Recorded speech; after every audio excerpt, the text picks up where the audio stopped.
Komunitas Jokowi Amin Kuat Provinsi Aceh menggelar buka puasa bersama 100 anak yatim di kota Banda Aceh.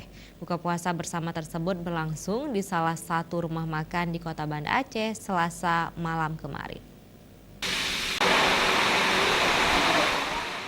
Momentum buka puasa bersama oleh komunitas Jokowi Amin Kuat dengan 100 anak yatim piatu yang ada di kota Banda Aceh ini dalam rangka syukuran atas terlaksananya pemilu di Aceh yang berlangsung dengan lancar dan damai, baik pemilihan presiden maupun pemilihan legislatif.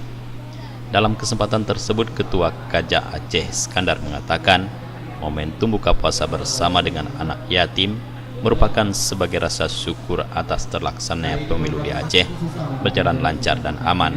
Iskandar juga menambahkan komunitas Jokowi Amin Kuat akan terus ada di Aceh untuk mengawal kinerja pemerintah pusat untuk keberlangsungan pembangunan di Provinsi Aceh.